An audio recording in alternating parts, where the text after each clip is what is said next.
afternoon, everybody. Thank you for being here for this session. So, migration and climate change, yeah? So I will first give you some introduction about our speakers of today. We'll have first Dr. Hildegard Bedarff. I'm sorry if my pronunciation is not good. She's a political scientist, and she's the co-author of the Greenpeace study about climate change, migration, and displacement. So exactly what we're going to talk about this afternoon. She has a great interest in environmental migration, international climate policies, and European integration in democracy. We then have the intervention of Fawad Durrani, who's coming from Afghanistan, who's living now in Germany. Yeah, is an expert too on the context of climate and migration, conflict and displacement at Greenpeace in Germany since 2016. He has been worked for several humanitarian and development national, international organizations in Afghanistan too. And then we'll have the intervention of Kira Vinke. She works at Potsdam Institute for Climate Impact Research as the project lead.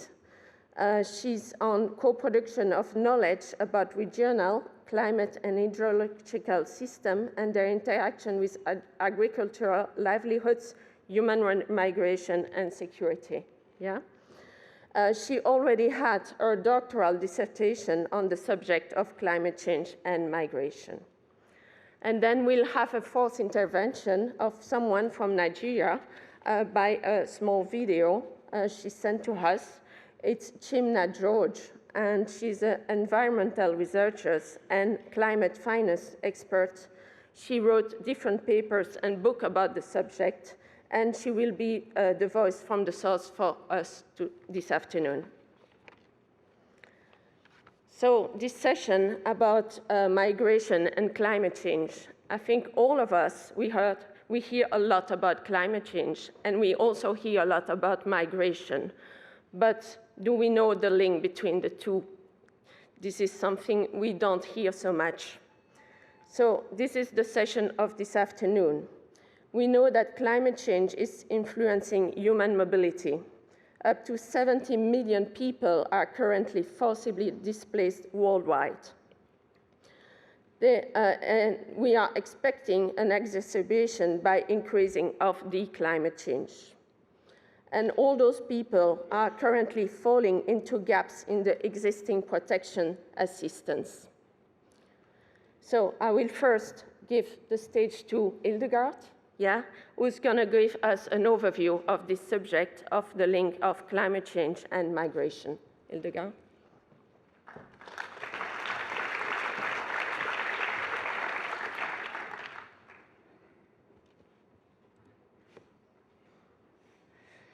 Thank you for inviting me. Thank you for coming and listening. I think I can't give an overview within 10 minutes or 15 minutes because the situation is so complex, but can I give some ideas? So I just want to make 4 points. So what is the linkages between environmental and climate-induced migration and no, sorry again. So I want to make a point that environmental and climate-induced migration is a very complex and multi-causal phenomenon. You see 2 pictures. One is in North America, and the other one you would find anywhere where it is hot and dry. So the linkage is environmental degradation and extreme weather events. Climate scientists know more and more about how global warming effects affect extreme weather events and hazards. Climate scientists have a special research agenda called attributional science. So this July, for instance, was the warmest month ever recorded worldwide. Heat waves in Europe broke a number of local and regional and national records. Climate scientists now show that without human-induced climate change, such heat waves would have been extremely unlikely. So climate scientists don't say this extreme event is just due to climate change, but they say such events become much more likely due to climate change. So they argue very carefully, and sometimes it's misunderstood. So climate scientists know very much more than we often think and often read in the papers. So what else do we learn from climate science? So heat waves have increased enormously. Precipitation patterns change. This means that the rain is missing at the right time. When it is needed, rain comes too late and too much at a short time of period. So droughts get prolonged on the one hand, and enormously heavy rain pours down and creates floods and landslides. We know that the number of extremely heavy storms have increased, and we know about the sea level rises and the ocean acidification. All this leads to water shortage, loss of crop, loss of fish, loss of income, loss of housing, and an increase, sure, of conflicts over water, food, and land. Although I must say that the social scientists who try to do research on the link between conflicts and climate change, they do not agree how close the link is. So they mostly argue that the predominant reasons for conflicts are still others than climate change. And it is not right to use climate change as an excuse for bad policy and for violence. Okay, climate change causes fundamental dangers for life. So these are all reasons for migration. However, it becomes even more complicated because usually the climate change or global warming is just one factor, and it's always interlinked closely with other factors. We all know that environmental degradation also occurs if land is misused or water is overused. So it's difficult. And it's not the task of us to isolate the factor of climate change, but we need to acknowledge that this factor becomes more and more important.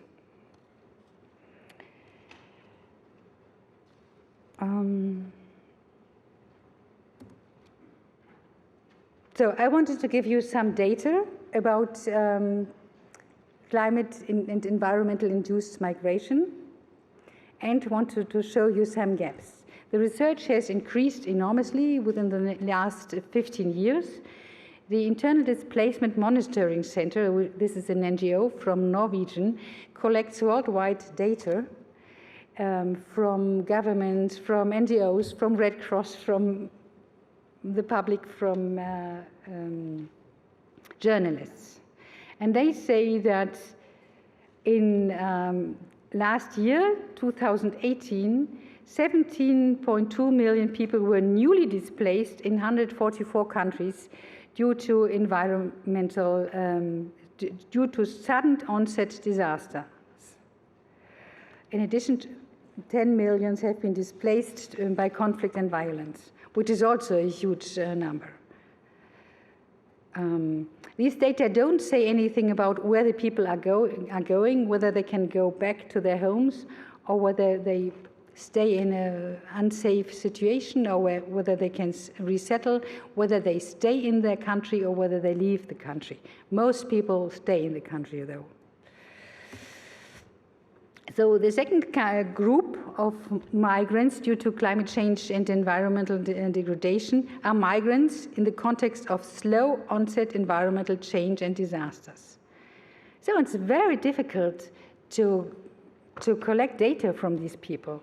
Mostly these people, even if you ask them, why did you leave your home? They say, I'm looking for work, which is true. They don't tell, I have had to leave my home because we don't earn enough income. We lost our crop for 2 years. We had to leave. The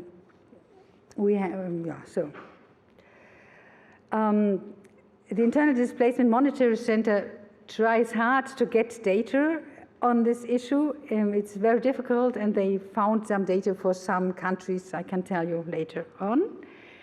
Sure, and then there is another group of people who can't leave their place after in the context of environmental disaster. So there's a huge amount of people who stay in forced immobility, and we even don't have enough data of this group of people. We need more data to help to support these people. The patterns of environmental migration vary, sure, but one thing to note is that pre-existing channels of migration are used. We all need to learn that migration is normal. There has always been migration, and the first way you choose is which your family or your society usually used. So there always was circular migration, particularly strong in Africa. And there is chain migration, so that a group of people leaves their home, don't find a safe place somewhere else, and keeps traveling and migrating. Many people who arrive in Europe have been on their way for years and years. So what to do?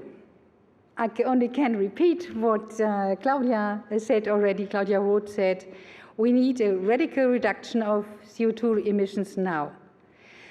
80% of the fossil fuels we still have in the ground needs to stay in the ground. We need a radical change in politics. We need a change in the energy sector, a change in the transportation sector, in the agricultural sector, and so on.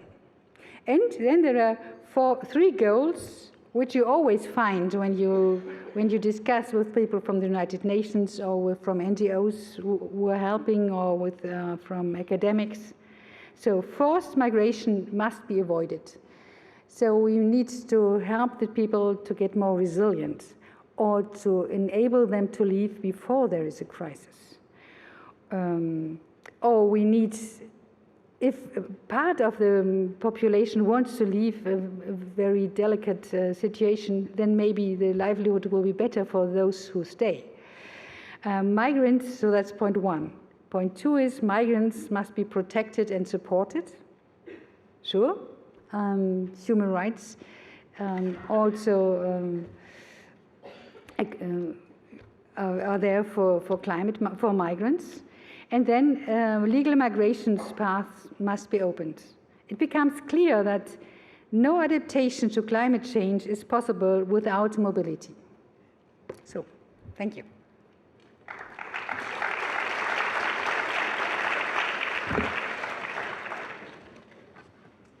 Thank you, Hildegard.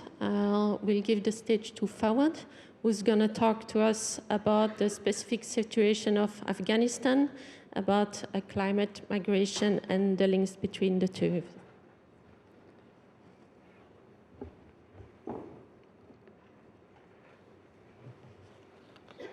Thank you. I will talk about a country which you may know it because of its conflicts and wars for decades. And Afghanistan is a country which is in war for the last 4 decades. And when we talk about displacement or migration or refugees, the only thing that comes into our mind is the conflict or war in Afghanistan. But there is another underestimated catastrophe, which is the impact of climate change or impacts of climate change in Afghanistan. Because of the lack of data and scientific findings, people do not talk about it, and we do not have enough resources or evidences to show what is really happening in a country where war is going on. So today I will talk about the climate change and how it is interrelated with conflict and migration. As you may know, that Afghanistan is a mountainous country and it is a landlocked country. We are not connected to any sea directly. So the only water source that we have is the mountains that we have, the Hindu Kush mountains, which are the chain of mountains to the Himalayas. And it's a semi-arid to arid, it has semi-arid to arid climate, and almost 80% of the population rely directly or indirectly on the agriculture for their income sources. And the climate change impacts are very much easily felt throughout Afghanistan, and the common ones are drought and dry conditions, and we are losing, or the glaciers on the mountains are melting, or they're shrinking. And also the extreme weather events or natural disasters, and also the change in rainfall patterns, as Dr. Hildegard mentioned, that the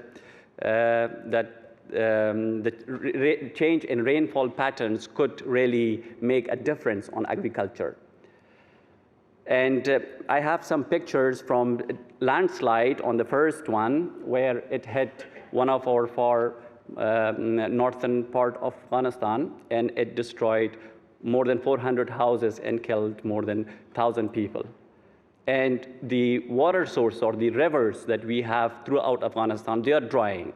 And also the groundwater is drying. Last year, in the capital, people were suffering because of the shortage of water, and they had to dig 20 meters deeper to get some water.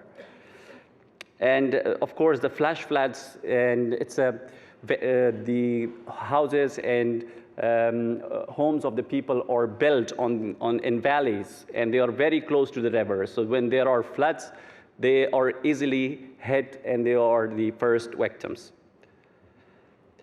And there are several other sectors which are affected by the impacts of climate change. For example, agriculture directly, or water resources, and governance and conflict, that I will come on that later on, and human health, and of course, energy and infrastructure. Since morning, we have been discussing about the impacts of climate change on different regions or on different sectors. So Afghanistan is also one of those countries which is one of the most vulnerable to the impacts of climate change in the world. This is the picture from last year, where Afghanistan was hit by a severe drought, and it displaced a lot of people who were already in conflict, so they had to move and build such tents and camps in different parts of Afghanistan. So they didn't have, the government did not have any plan or relocation plan for those people, so they were all by their own. And in Afghanistan, it is said that there are studies from the UN that says that 70% of the population has at least one time experienced migration in their lifetime. So, and that is true, because I have myself migrated several times, and I have resettled again and again. So that's how every Afghan has been suffering. And this is also another picture of the same situation due to the drought. And that's how people were trying to feed themselves by cooking food, and they had to dig in and cook food for their children. This is the recent picture in Afghanistan. And here we have a graph of different types of natural disasters since 2012. That the last bar, you see the orange one, it's more than 200,000 people displaced only because of drought last year. So it means that we had other disasters as well, like flood, but drought was the severest one last year. And as we have been discussing since morning, that climate change is a threat multiplier. So of course it is applied in Afghanistan as well. We are in a country we are a country in conflict, but there are other factors which are pushing people to migrate. We have conflict. It's a complex situation. We cannot directly say that climate change is really one of the reasons that is the only reason that force people to migrate. But it is one of the factors that combined with other factors like conflict, like social problems, economical problems, that drive people and push more and more people to migrate. And Afghanistan is the second refugee-producing country in the world. So it means there are so many factors that are hitting people and forcing them to move. And of course, conflicts over land, conflicts over water, and transboundary water issues with our neighboring countries. These are the main conflicts directly related to the climate change. Because of the loss of arable land, and since 1978, 60% of the arable land in Afghanistan decreased. And there are some numbers for the conflict-induced displacement in Afghanistan that, and as you see that, people are being displaced because of the conflict, but at the same time, climate change impact that exacerbates the situation, because once people are hit by floods or there is a change in rain pattern, so they lose their agriculture or they lose that the only income source for their families. So they are obliged to move further into the cities, or they send one of their family members to another country to have some earnings, send back to their families' home. And people really want to be as close as possible to their home countries. But sometimes they do not have any alternative income source. So that's why they are choosing to migrate further, even from the cities to other countries, and they cross the borders. And of course, the annual temperature increased by 0.6 Celsius, and it is increasing, and the projections show that Afghanistan will be more dry, and more people will be forced to move in search of food, in search of livelihood, in search of, or in order to just survive. And when people move, for example, during the war, millions of people moved to Pakistan, to Iran, and they all wanted to be as close as to their homes. And the same happens in other regions of the world where people migrate. They go to other countries, but they really like to be as close as possible. But because of the weak government, or because of the instability in countries, they cannot go back to their home countries. So that is also one of the challenges that people really face. And for the recommendations that what could be done in order to have some solutions, and we have been discussing a lot of solutions since morning, and I would like to add some more on the top of them specifically, for example, for Afghanistan, and that is for example, the governments in Afghanistan, or the government in Afghanistan should be closely supported to fight corruption in that country, because you may know that we had billions and billions of dollars flow in Afghanistan, but what happened? The money did not benefit people, the people who were suffering because of a corrupt government. And some of the international community, or some of the countries, they really empowered the corruption in the system, which is still very much present in the Afghan government. And that we have to really support the government to fight the corruption. And at the same time, we have to build water and land management systems, or resiliences, or early warning systems. And there should be a proper accountability or transparency mechanism where we can ensure that the aid or the money or the fund that goes into such a country, that should be properly used and should really benefit the people who really suffer and who really need it. And of course, for the humanitarian sector, I know there are so many organizations that came to Afghanistan and they helped people, but mostly because of the different conflict situations in different provinces, the international organizations could not directly work with people. So they had to go through different partner organizations, which were also corrupt.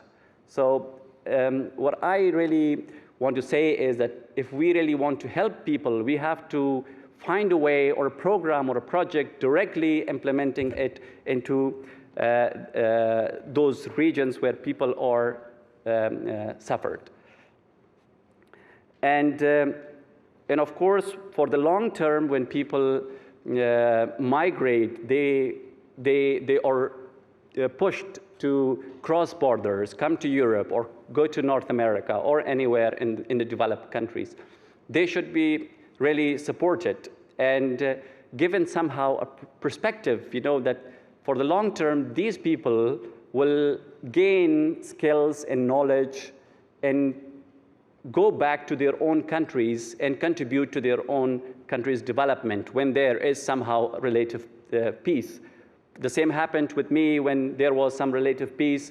We were refugees in Pakistan, and when there was the invasion, I could say, of the United States, so there was some relative peace for a short period of time, so we returned.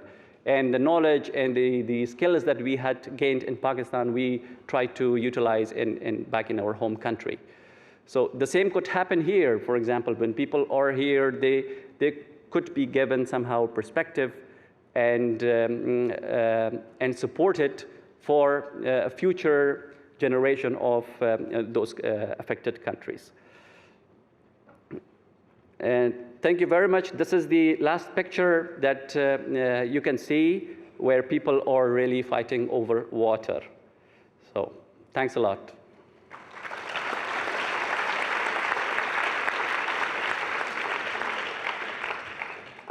Thank you, Fawad, for this very interesting presentation about Afghanistan. And we'll give the stage to Kira, who's going to talk a bit more about the urban setting situation due to migration due to climate. Thank you so much. Good afternoon, everybody. I wanted to talk to you a little bit about the concepts that are being discussed in the scientific debates and maybe also in the media, and then about some ground truths from both Bangladesh and the Caribbean. You can see here that we have basically a discussion that circles around two conceptual gaps in our understanding of the nexus between climate change and human migration.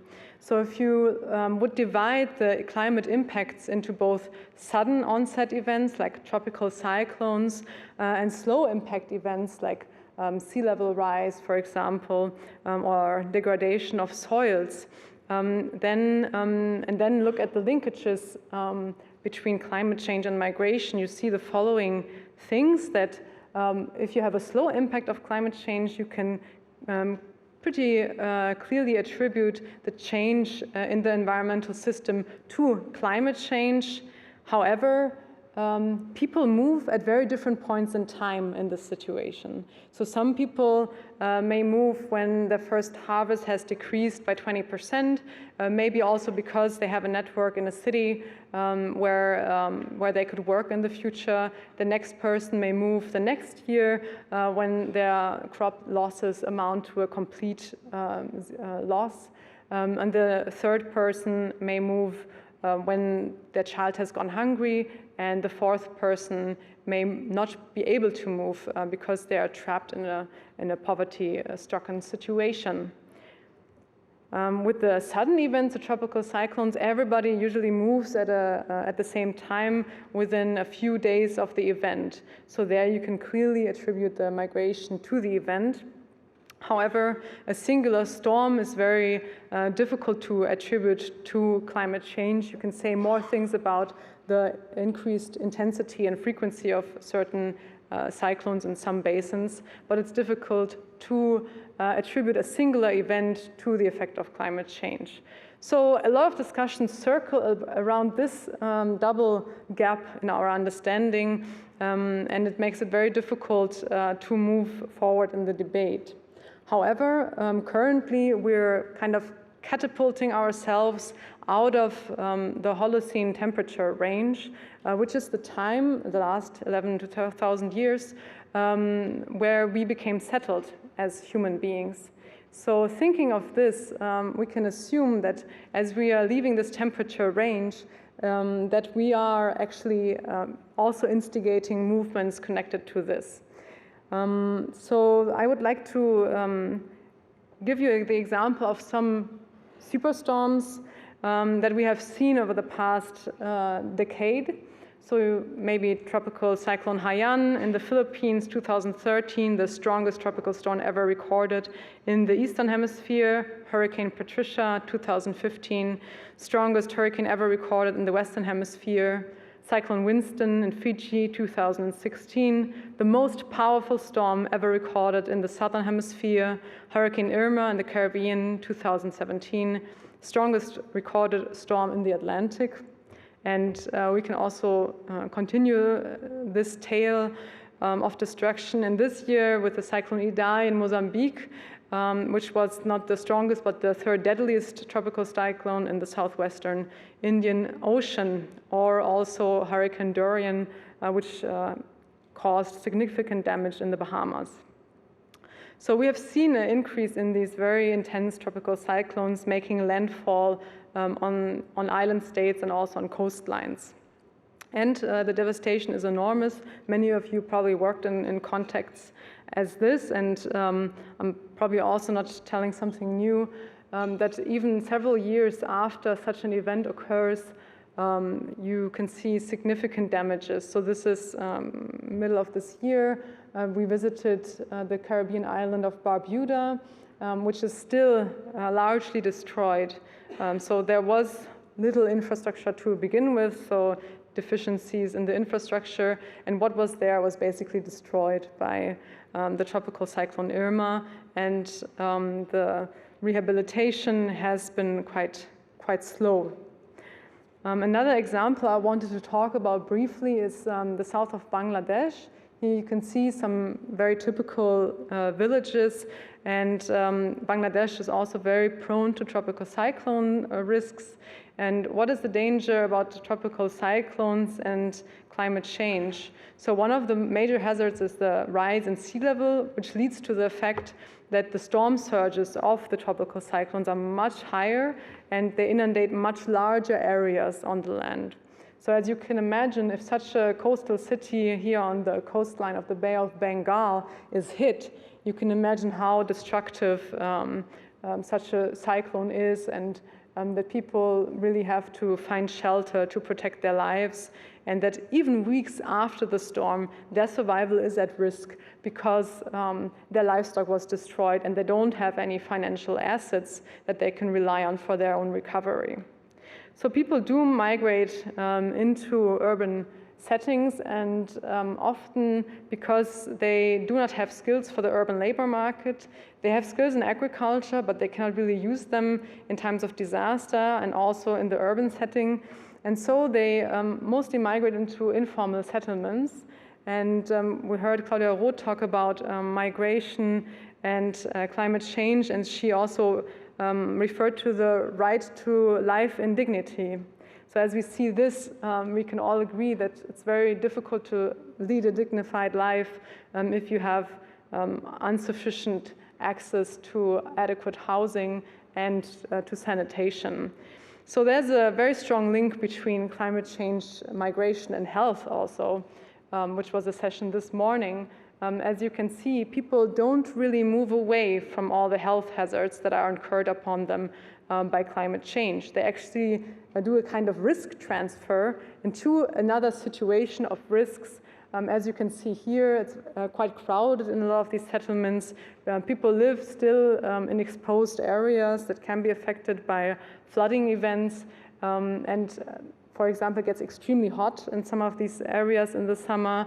And also you have floodings in these villages. And a lot of women that I talked to were complaining and showing to me the infections they had in their legs because they constantly have to wade through water that is very unsanitary.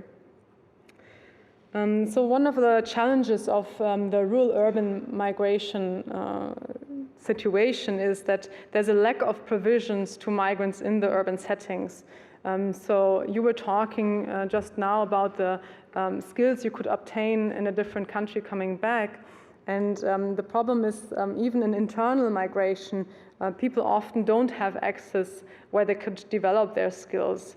On the contrary, there's often kind of an exclusionary policy to not have skill trainings for migrants so as not to attract more migrants. But of course, people are not only moving out of their free will, but they're moving because they have to, because they have lost everything. People are coming and don't get any training so that they could eventually integrate to an urban labor market. And often they fall immediately into debt structures in the cities. So it prevents them from really moving upwards also in the long term. I wanted to point out one study that was done by the World Bank on internal climate migration scenarios until the middle of the century, 2050. And they looked at 3 regions, which you can see there, South America, Sub-Saharan Africa, and South Asia. And they estimated that in a pessimistic scenario, up to 140 million people would be displaced by climate change internally. Especially in this pessimistic scenario, by the middle of the century, I don't think that such a movement would necessarily be limited to national boundaries. So if you move 140 million people in space, it's very likely that it would lead to kind of a cascadal migration of maybe other people, or maybe also these people who are displaced by climate change moving also transbound across boundaries. So it's a scenario that goes until 2050, and this morning Jennifer Morgan also pointed out the Hothouse Earth paper and the nonlinear changes that we may be witnessing because of tipping elements in the Earth system. So it's important to note that this doesn't include such changes, and especially not those that lie after 2050, which we could also already be triggering by our behavior in terms of emitting more and more now. So we have this time lag that we have to be aware of. And this nonlinear climate change would of course lead also to nonlinear social change, and also could permanently shift the migration regime into something much more chaotic, much more as a kind of survival migration movement rather than migration as adaptation.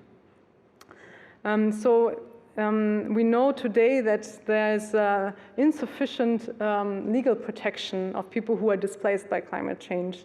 So you see on the right-hand side the Geneva Convention relating to the status of refugees. This doesn't apply in this context because people who are displaced by climate change are not being persecuted, so they don't fall under the category of refugees.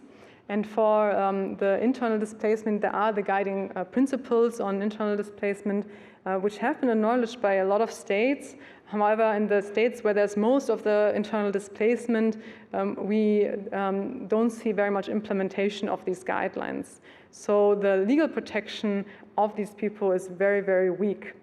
And we should try to find ways to make additional provisions for these people and their protection.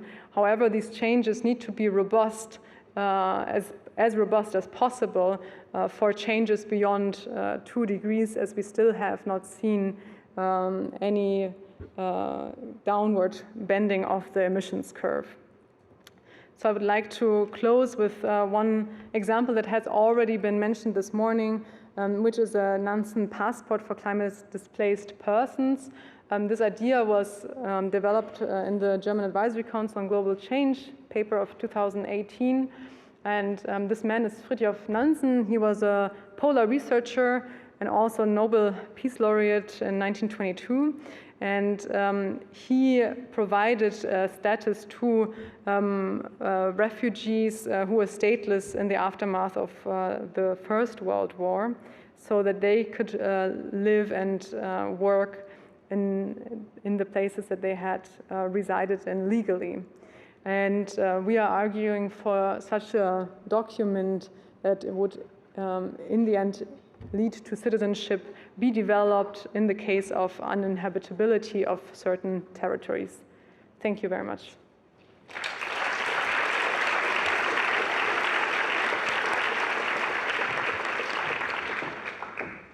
Thank you, Kira. So just to summarize a bit, I think we have quite a good overview now of all these questions about migration due to climate change.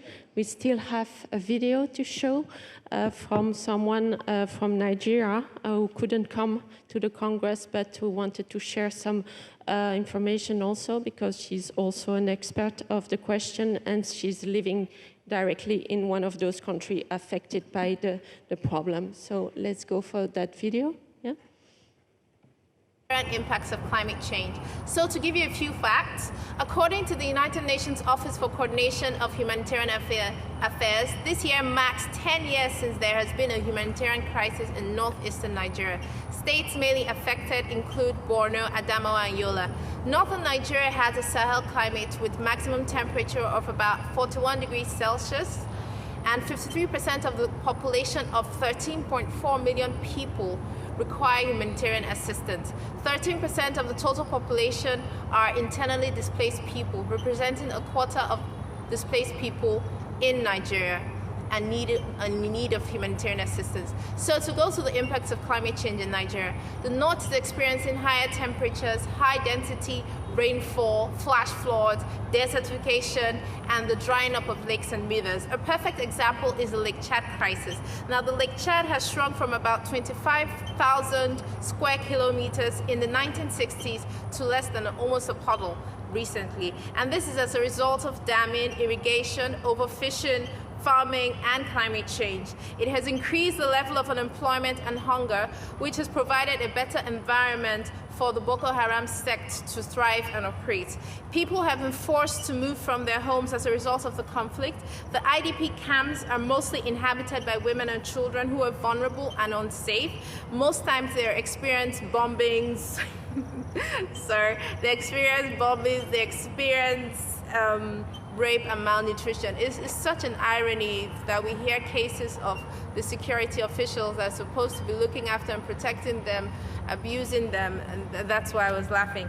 Climate change is exacerbating conflicts in Nigeria, as well as making more people move to better places.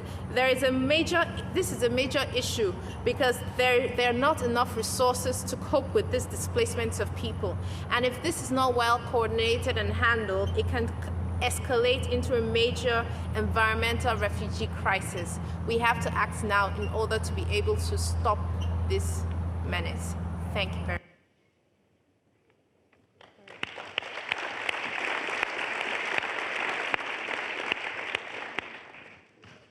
Okay, thank you, every one of you, for your contribution. Very interesting. I think we already know a bit more about this problem of migration due to climate change. I will maybe have some questions for each of you. Hildegard, you said that we cannot consider it climate change as we cannot isolate climate change. Yeah, we really have to consider also as having links with other domain of expertise. You shortly talk about politics, energy, and culture.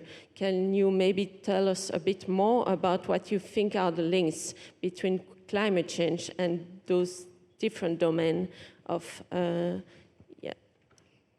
Is it on? Oh, yeah, okay. So, thank you. I wanted to say that we need politics. Politics needs to change. We need another kind of energy policy and another kind of transportation policy. We need a policy where, for instance, the public transport system needs to be developed in a kind that we all like to use, to go with a train or a bus to the cities, rather than taking our cars. So that's what I wanted. That was one point I wanted to make. And this leads me to another issue we should discuss later on, or now. I don't know when you give me the time for that. We need to talk about urbanization, climate change, and migration, because I think there are very important links. Right now or later?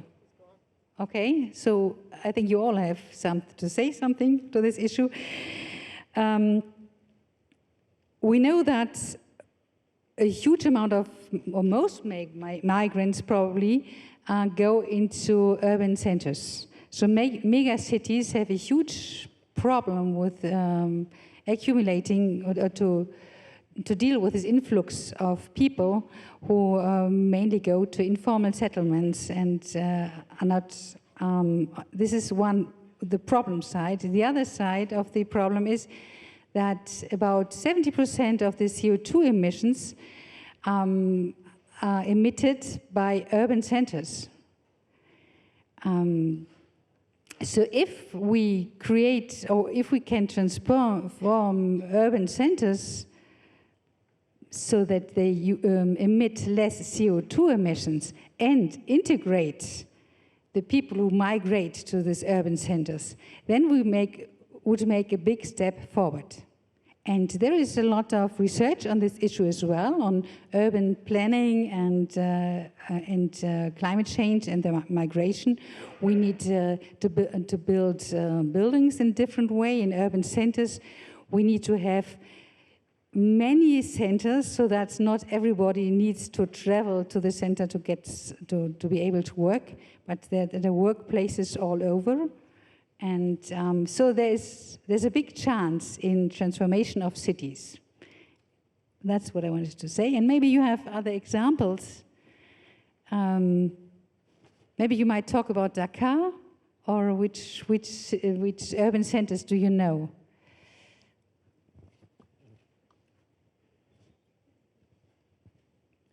I will talk about Kabul, for example. That's very overcrowded. Kabul, Afghanistan's capital. This city was designed for 2 million people, and now around 6 million people are living in it. And the government is not able to, for example, meet all those needs of the newcomers. And always there is a conflict over resources or conflict over housing, and it is overcrowded with pollution, for example. Kabul is one of the most polluted cities in the world. So because of the air pollution, for example, a lot of cars, a lot of transportation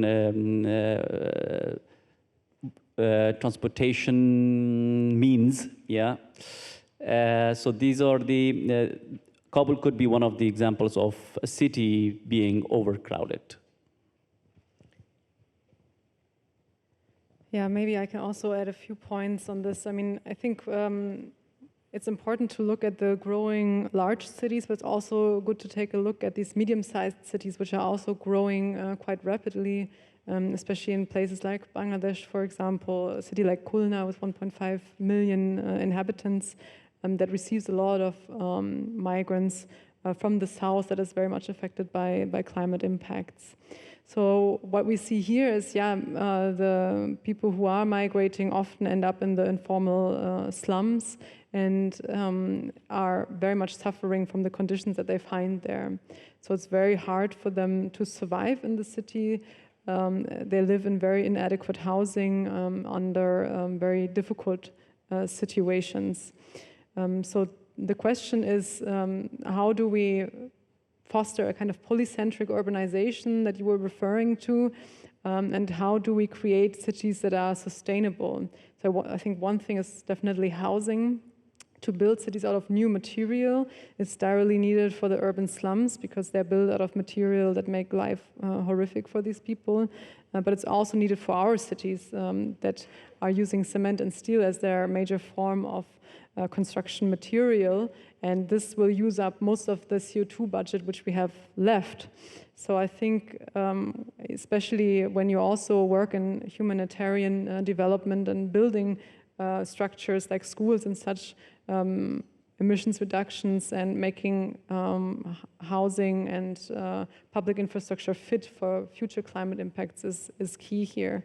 And I think we should also include another group maybe, which are the architects of the world. And to challenge them to build with new materials that would basically create carbon sinks because they're made out of wood, because they're made out of new material above the ground, rather than building more fancy stadiums in Qatar or a new airport which serves very, very many people, or other structures which currently people are competing to make even more kind of fantastic.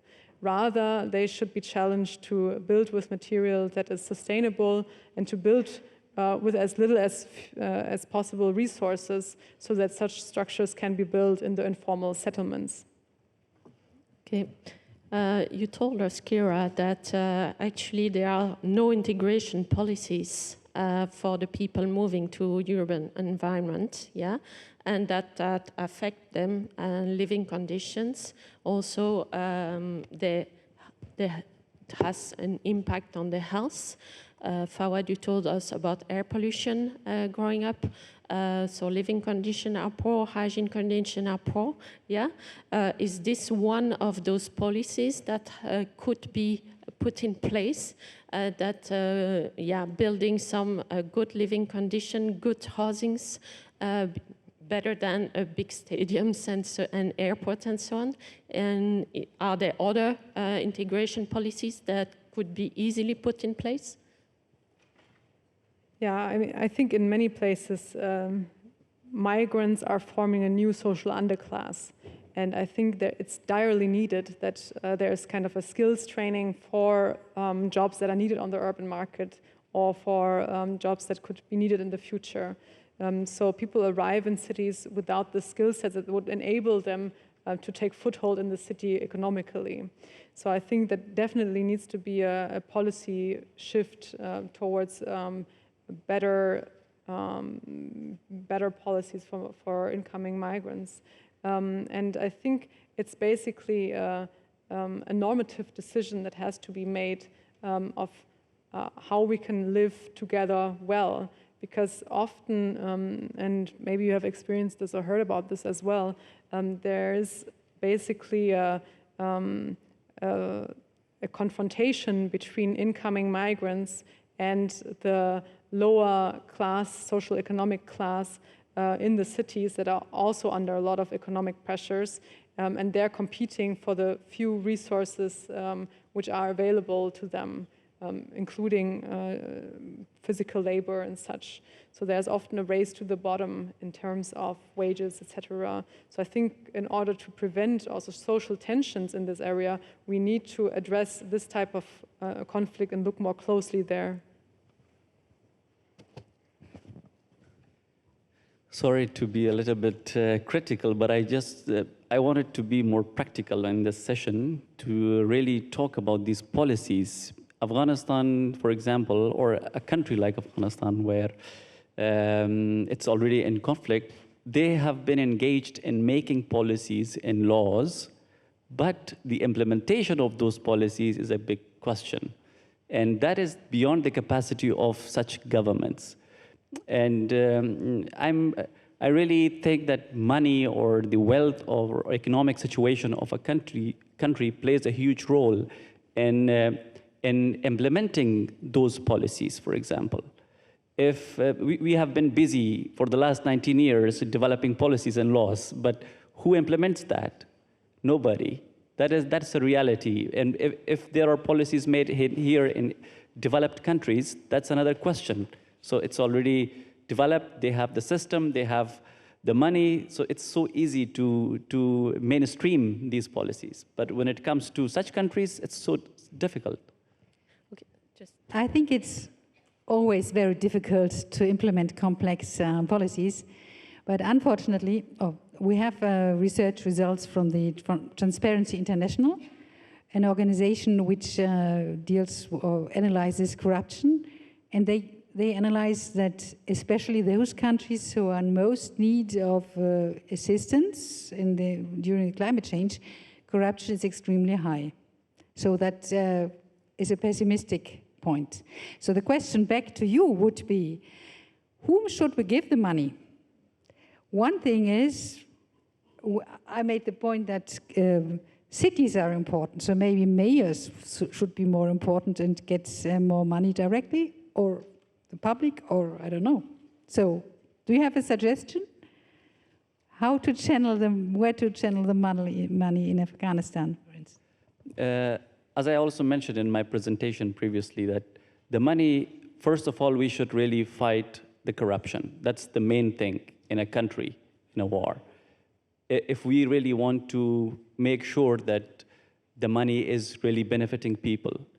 And on the other hand, if we really bring the climate change and climate security into the debates of the UN or at the UN level, where they really bring the climate change as a security threat for these countries, this could also help somehow to build some relative peace where international humanitarian organizations or aid could directly benefit people instead of going through different partners or instead of going through government. So because security or a peaceful community, for example, will really allow programs or projects to be directly implemented for people who are suffered by the climate change impacts. So that's a very difficult question, but it takes a long process to fight both of these challenges simultaneously. But we have to do it hand in hand to make sure that we really help people. Yeah, we'll have one or two last questions before coming to the audience. Because we are here on a congress organized also by 2 NGOs, what could be the role of NGOs, humanitarian or civil society? Do you have any examples, success examples of one of those actions? Well, maybe I cannot point to a clear success because in many countries the situation is so difficult that some of the success is more incremental. But you see that NGOs are taking on sort of the responsibilities of governments in many areas. So there's areas in which the government normally doesn't really reach. So it's very difficult to channel aid there, either internationally or otherwise. So in many areas, NGOs are functioning as sort of a source of hope.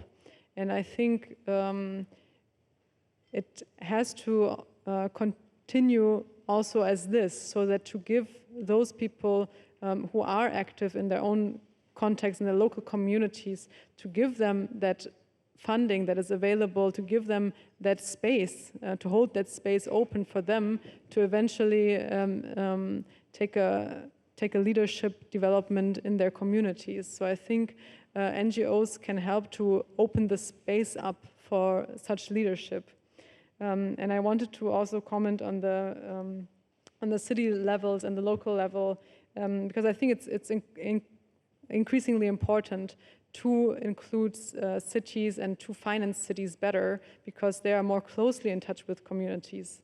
And of course, this also has to go hand in hand with the eradication of corrupt practices. But we cannot wait until corruption is completely solved before taking action. So, for example, in one of those major cities in Bangladesh, I talked to the urban planner, the person who is responsible for urban planning. And I asked him, what are you going to do when the next storm hits and the next group of migrants are going to move into your city? Because this was a significant challenge for him and his government. And he said, there's no plan. And I was shocked. I was saying, like, how is it possible? This is such a huge challenge for you. How is there no plan?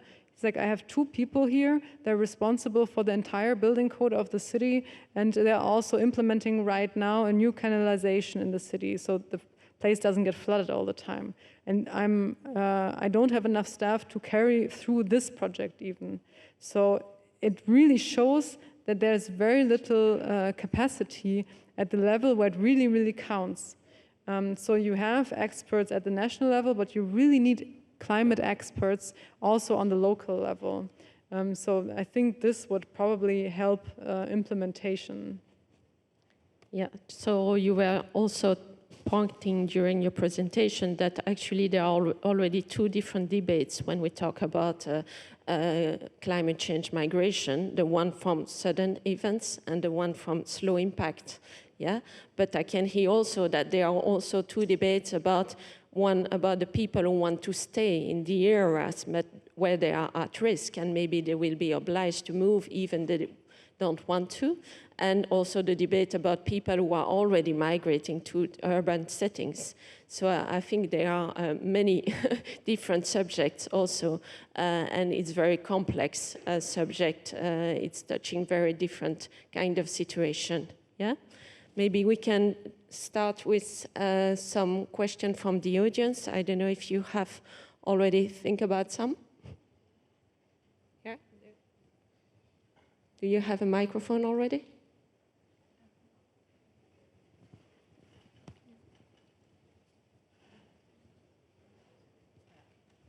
Hi, good afternoon. My name is Thea Hilhurst. Thank you for the great presentations. And I have one remark and one question. My remark is that I think it's really important that we also look at the nexus between all these kind of things. So, for example, the migration is partly spurred by conflict, and then those people are displaced by conflict can be extra vulnerable to disaster. So it seems to me that disaster, conflict, and climate change is really colliding in many, many ways. For example, in Afghanistan, but also in case I was last January with the Rohingya in Cox's Bazar, and they are in an extremely vulnerable place. They have been displaced by conflict, extremely vulnerable place where at any time typhoons can come in and then they have to just open the gate and run. There's not much of a preparation there. And in relation to this as well, I noticed that often poverty is such an extra factor here. And in Afghanistan, for example, we also saw the same things, that disaster displaces a lot of people. So it makes a lot of sense to do disaster risk reduction activities. And there are a few donors interested in doing that. But if you ask people, even though we can say it's one of the most important issues, they don't easily make it their priority issue because they have poverty, they want to have roads, they need hospitals, they need education, and they're bothered by disasters. And therefore, it is so very important when you deal with it that you combine livelihoods programming with responding to climate and with responding to disasters. So DRR programs that combine with livelihoods, because otherwise I'm really worried that people will never sort of see this as their own priority. Thank you. I think it's very important to combine in development assistance all the different factors, and this is very complicated and very, very important, and I'm sure that many of you are here are involved in these issues of trying to support, to prevent, to make people less vulnerable, and yeah. Yeah, by working directly in migration. So my expertise is more about health and migration.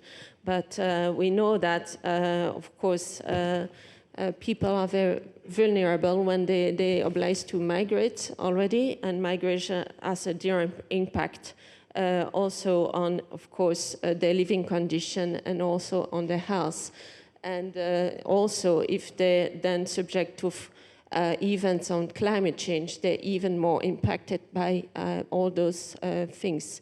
And so what we surely can say that actually it makes the most vulnerable people even more vulnerable with all those conditions. And when you're combining migration and climate change, it has even a cumulative effect on their health too.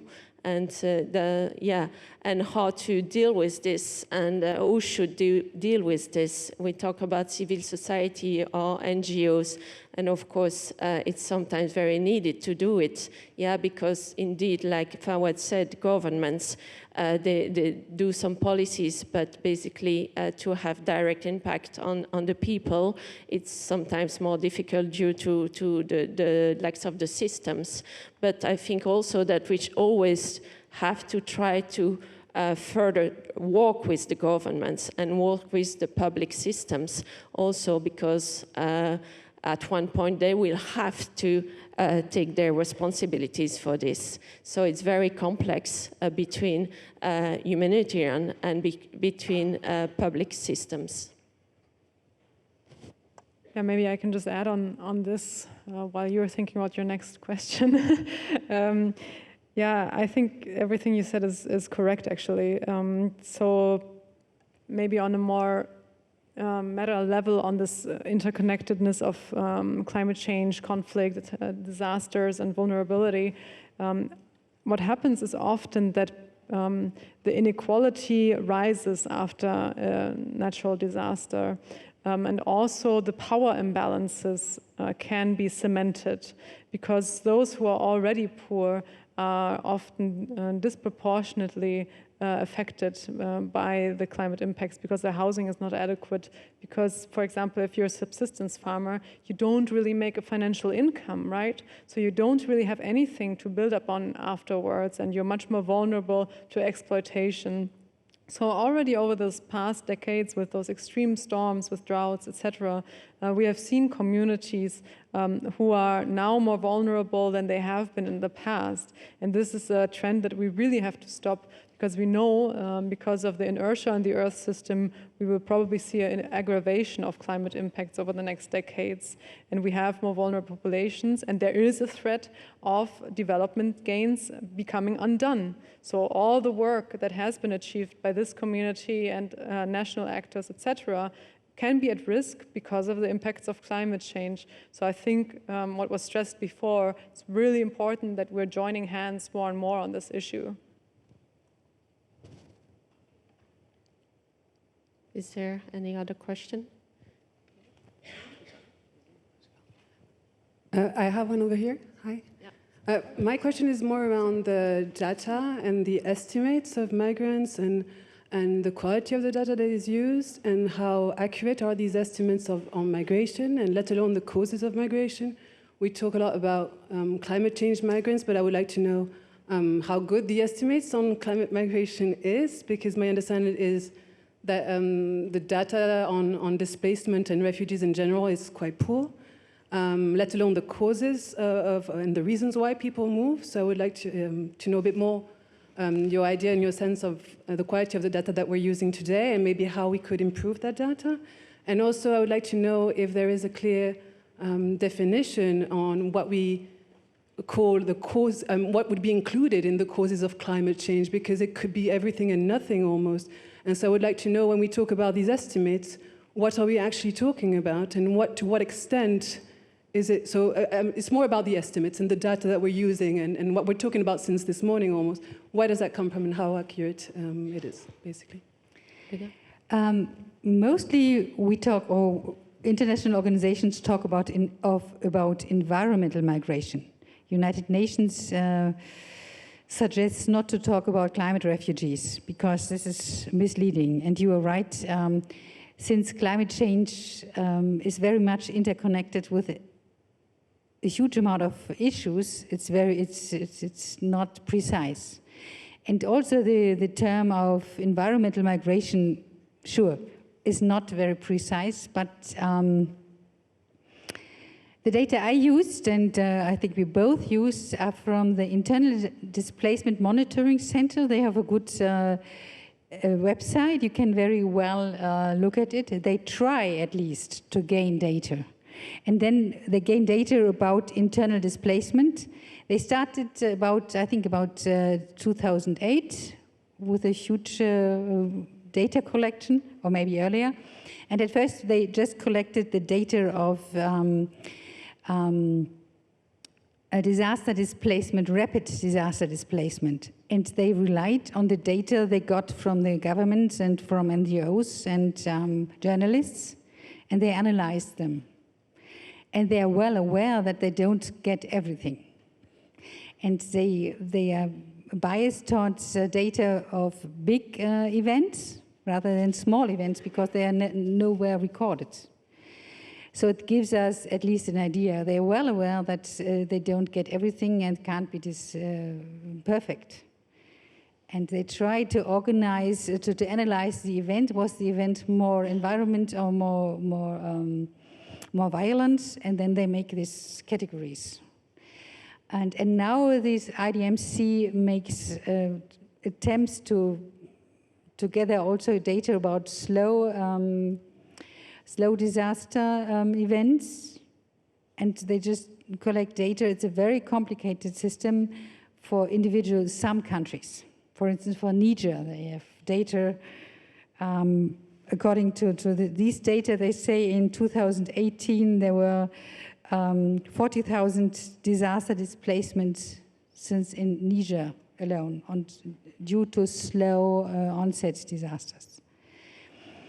The data for refugees who cross the borders are different. So often there are 3 times as much internal displacements than refugee data. Okay, thank you. Yeah, just to add something that also, I think that for the sudden events, it's maybe more easier to get information. But when you talk about the migrants who are just deciding at what point to migrate, because actually when you ask them, it's just because they don't find any social economic possibility in the country of origin. But what's the effect or the impact of climate change on this situation of that they don't have any socioeconomic resources in their own country? This is, I'm not sure this is a question we ask them, you know, and it surely has an impact, you know, if there's no economic solution in the country, it might be also because of climate change impact.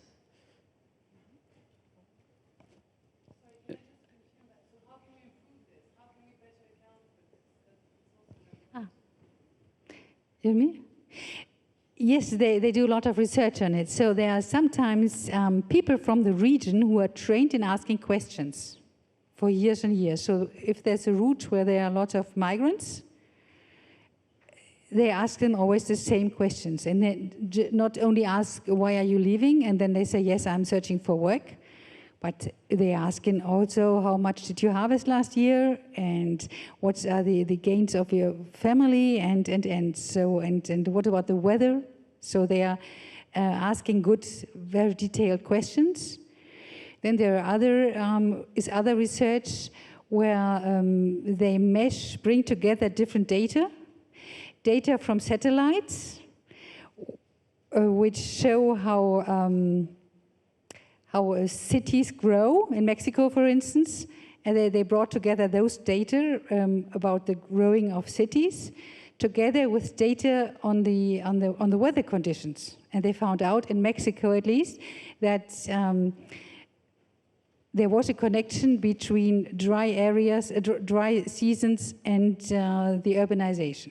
Whereas in some African states, they found out that it was vice versa. In dry seasons, when there was this really serious drought, there were less migrants.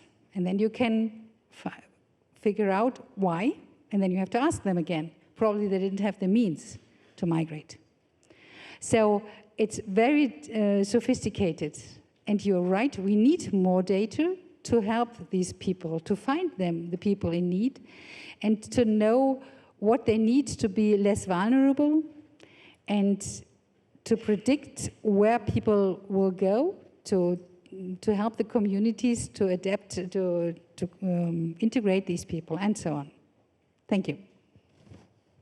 I just want to add on the top of that, in order to improve the data collection, I think we need to improve the system first, that the system is very important. If we do not have some type of recognition for these people, and they cross the borders, and because of their vulnerable situation, they would never give us a correct answer that why they have been displaced. So I think the improvement of system, bringing some type of a mechanism where people really tell why they are displaced, as one of our colleagues here mentioned about the passport, for example, Nonsan Passport. That's one of the ways for legal recognition of such people, so that we can easily find out if it is a climate migrant or if it's a refugee, and if it's internal displaced people. Now, because of the lack of system, everything is mixed up. And I think the IDMC is the only organization which is trying their best since 2008 to collect more appropriate data through different monitors that they have in different regions. Thanks. Just maybe one suggestion about this. As NGO, we are meeting a lot of migrants, yeah, on the road, transit migrants. And, so we have opportunities to get data, but sometimes we don't have enough means also to collect data or to analyze data. And maybe we should think about using really that field position also to collect more data and maybe to transfer the data to more academic institutions, so for them to analyze it. But it means that we should start some more collaboration between NGOs and also scientists or scientific institutions to have more data. Yeah. There was one question on the left side there. Yes, I also have a question. And sorry, I don't see so much, so you have to help me. Yeah, okay. Yeah. Yes, to the whole plenum, and I wanted to know, I have the feeling that in countries of the global north, the issue of migration and climate change is framed in a security, as a security issue, while scientists see it more as an adequate adaptation mechanism. And my question would be, how do you as scientists make sure that your voices get heard in the politics and that this picture is reframed as maybe migration can be a good adaptation strategy? Maybe I can start, and maybe you can both add to this. Well, right now, in many cases, it's not a very effective adaptation strategy because people are doing worse than before the climate impact occurred. So their goal if their goal is to survive, they may reach that through migration. But if their goal is to adapt to climate change in the sense of I'm doing as well as I did before the storm happened, this is in many cases for many not a reality. So I think in many cases calling migration and adaptation is a kind of euphemism for what's actually going on. Nevertheless, it can be an effective adaptation strategy and it can lead to better outcomes for people, but only under certain conditions. So I think both viewpoints are fair in the sense that we use the perspective of wider human security rather than a narrow perspective of security. So if we talk about human security, I think migration can lead to risks for those people because of health issues in the place of arrival, etc. So I think the debate has to be nuanced to a certain degree to tailor for different realities that are occurring across the globe, really. Yes, the debate must be more nuanced. I agree with that. my last word was, last sentence was, there's no adaptation without mobility. And this, yes, this is not a contradiction to what you said. I refer to field research in Africa, for instance. Researchers wanted to find out why did some families do well in a rural area with an enormous environmental stress and others not? Why could some families send their children to school and others not? Why could some have some basic health care and others not? And the detailed research came to the end result. That's the main difference between the one group of families and the others was that the family who were well, or more well, always had family members who left to the city center somewhere, and sent home remittances. So the whole community depended on remittances. So this is one reason why mobility is important. This, right? That shows that we need to discuss it more in a nuanced way. Mobility is important, but it's also important to make the people who live in certain dangerous areas more vulnerable, less vulnerable. Yeah, I think the point of view between politics and civil society is quite different about that subject of migration. And of course, we always try to share our opinion about it, but it's also, it's very complex. And I think the debate has to continue about that, for sure. Yeah. Go ahead. I would like to ask Jack from MSF. I would like to ask a question on the mention of this Nonsan Passport. These Nansen principles were set out already back in 2011 as an attempt to create the first international framework on how to provide legal rights and protection for displacement because of climate change. Then there was the Global Compact conventions in Morocco, and could you say something on the process of these?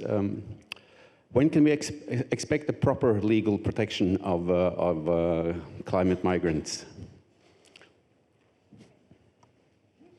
Well, I wish I had the answer to that, when exactly that would take place. But of course, your question points towards the delays in the international negotiations on loss and damage and on the protection of climate migrants. So there have been delays, and the action that has been taken is not sufficient. So nevertheless, I think it's important to continue these discussions, but also to give space to a kind of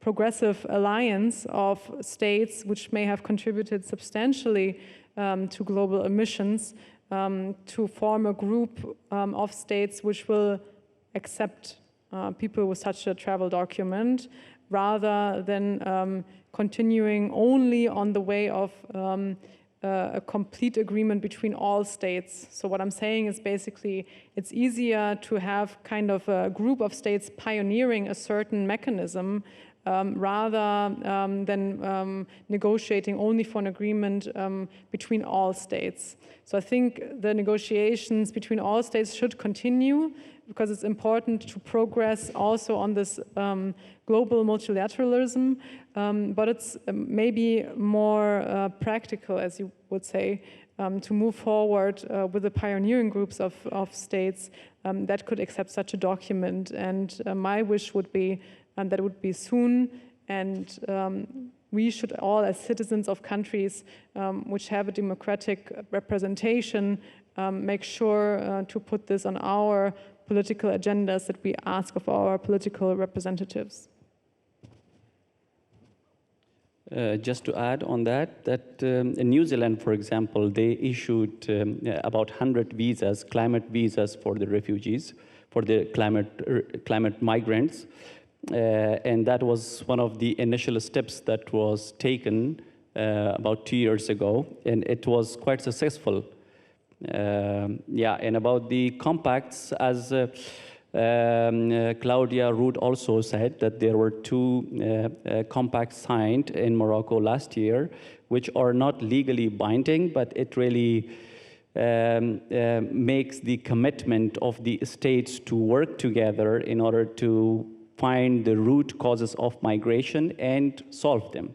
So that is the whole main idea, but that's not legally binding. It does not hold any government really responsible that if they do not meet certain criteria or certain commitments. So these some countries, including United States, they did not agree to sign that. For example, United States did not sign, Australia did not sign that, Belgium did not sign it. So these are the countries which argue against such compact.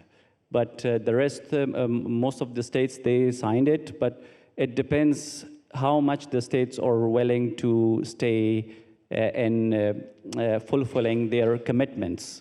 I hope it's a positive step, but 2 or 3 years ago, we didn't have anything for these people, but now we have the task force, and they have come up with the recommendations for the states. Now we have 2 compacts, and there is a pioneer step taken by the New Zealand for the climate migrants, and these things are happening to some extent, but it's not fast enough because more and more people are being suffered, but the actions are very much slow. Another question? Yeah. No, it's not on. There we go. Rob Verrecchia from Lancet Countdown and MSF UK. Thanks for a great debate around this topic. I fully empathize with the challenges around making these kind of estimates and the methodologies around this. It's a difficult area. What I wanted to ask about was around the narrative we use when we're discussing migration and climate change. And I often catch myself talking about it in a way that actually starts to frame the issue as if migration itself is a bad thing.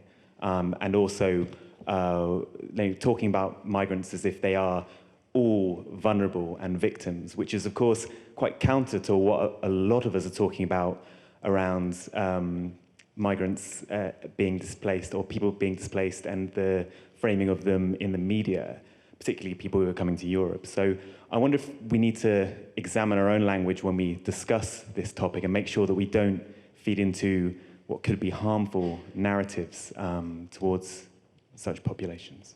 Thanks. Yeah, I think indeed when we talk about migration, we have to be very careful about how we talk about migrants, because indeed it can be misunderstood sometimes also, that can be some kind of an overcharge for the countries they're coming to, and if we see them as vulnerable victims and so on, usually there are people are really willing to do a lot to really walk, to have some really independent life. So they are, in a way, they are really willing and strong people, really having full capacities also to react in life. Because when they decide to start a migration journey, usually they've thought about it for a long time, except for the one for the sudden events of climate change, of course. But we also have to be realistic that migration has a direct negative impact on the people. What they're going through during migration is really, really difficult situation. And so they can become victims of that system of migration. So I think, yeah, it's really, there can be both sides of a situation when we talk about migration.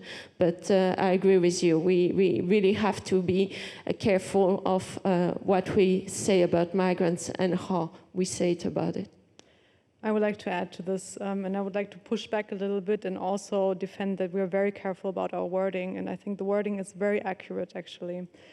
Because what we're seeing on the ground is that people don't have very much actorship over their lives. They're being pushed from very, very horrific situations into even worse situations. So we can't really claim that people are somehow the stewards of their own lives and making a better future for themselves by migrating. This is true for some cases, but in the case of climate change and migration, we see a group that is most affected, which are subsistence farmers, and who live often in dire poverty. And most of them would rather stay in their tightly knit communities where they have grown up and where they have their ancestors and where their cultural ties are.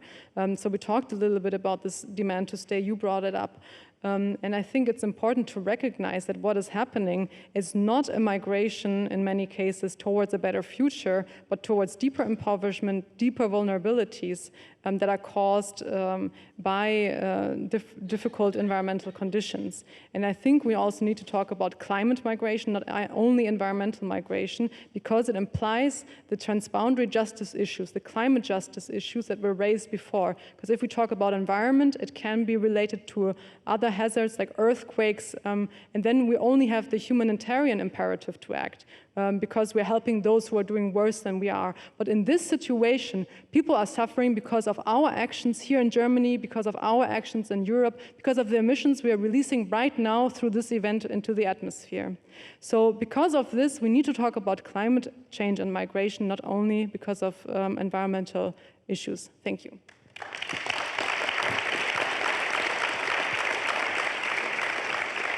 Yeah.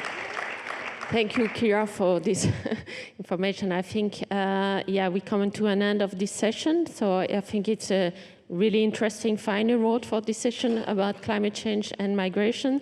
So I thank you, every one of you, Fawad, Kira, and Hildegard, for the interesting debate. And thank you for being here. I have to inform you that now there's a coffee break, 30 minutes coffee break, and you'll find it on the ground floor and first floor. Thank you, everybody.